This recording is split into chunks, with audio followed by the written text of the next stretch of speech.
महाराष्ट्र शासनातर्फे राबवण्यात येणाऱ्या राज्यस्तरीय क्रीडा उपक्रम प्रोजेक्ट महादेवाचा भव्य शुभारंभ मुख्यमंत्री देवेंद्र फडणवीस यांच्या नेतृत्वाखाली वानखेडे स्टेडियम येथे झाला.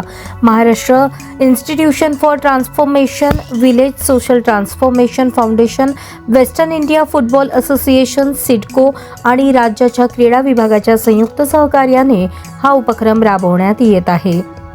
या सोहळ्यास जागतिक फुटबॉलपटू लिओनेल मेसी, अर्जेंटिनाचे माजी खेळाडू लुईस सुआरेझ व रॉड्रिगो डिपॉल यांच्यासह क्रीडा मंत्री माणिकराव कोकाटे, खासदार प्रफुल्ल पटेल, भारतरत्न सचिन तेंडुलकर, भारतीय फुटबॉलपटू सुनील छेत्री, संघाचा कर्णधार राहुल भेके, मित्राचे मुख्य कार्यकारी अधिकारी प्रवीण परदेशी, अमृता फडणवीस तसेच क्रीडा, उद्योग व मनोरंजन क्षेत्रातील मान्यवरांची उपस्थिती होती.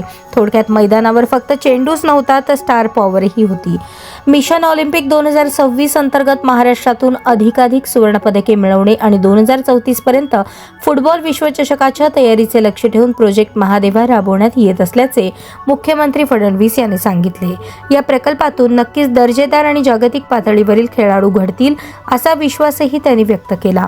यावेळी भारतरत्न सचिन तेंडुलकर यांनी प्रेक्षकांच्या पाठिंब्याशिवाय कोणतीही मोठी कामगिरी शक्य नाही. आज वानखेडेवर उभा राहिल्यावर 2011च्या विश्वचषकाची आठवण झाली. आजचा क्षण सुवर्ण अक्षरांनी लिहिला जाईल असे गौरवोद्गार काढले. प्रोजेक्ट महादेवा अंतर्गत राज्यभरातून 13 वर्षांखालील फुटबॉल प्रतिभेचा शोध घेण्यात येणार असून निवड झालेल्या 60 खेळाडूंना 5 वर्षांसाठी संपूर्ण निवासी शिष्यवृत्ती दिली जाणार आहे. परदेशी प्रशिक्षकांकडून जागतिक दर्जाचे प्रशिक्षण, शैक्षणिक व क्रीडा विकासाच्या संधी या प्रकल्पाची वैशिष्ट्ये आहेत. एकूणच प्रोजेक्ट महादेवा हा केवळ क्रीडा उपक्रम नाही तर महाराष्ट्राच्या फुटबॉल भवितव्याची ब्लूप्रिंट आहे. मैदान तयार आहे, खेळाडू निवडले जातील. आता गोल्स महाराष्ट्राकडून अपेक्षित आहेत.